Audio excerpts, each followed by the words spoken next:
Türkiyə-Azərbaycan Universitetinə tərəfdaş kimi cəlb olunacaq universitetlərin adları məlum olub. Bunu Elm və Təhsil Naziri Emin Əmrullayev jurnalistlər üçün keçirilən brifinqdə deyib. Nazir qeyd edib ki, tədris prosesinə ilkin mərhələdə Türkiyədən Orta Doğu Texnik Universiteti, İstanbul Texnik Universiteti və Hacəttepe Universiteti, Azərbaycandan isə Azərbaycan Texniki Universiteti tərəfdaş kimi cəlb olunacaqlar.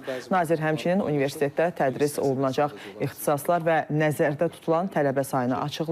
O, tibb təhsili ilə bağlı ünvanlanan suallara da aydınlıq gətirib.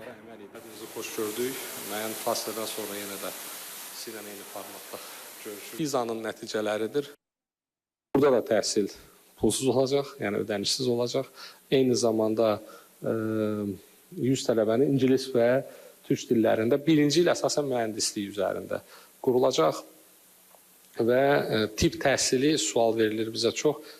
Ən azı növbəti 1 il və ya 2 il biz bunu nəzərdə tutmuruq. Niyə görə? Çünki tibb təhsilinin verilməsi üçün müvafiq klinikanın olması zəruridir. Xüsusilə də Türkiyə universitetlərinin bununla bağlı çox spesifik tələbləri var.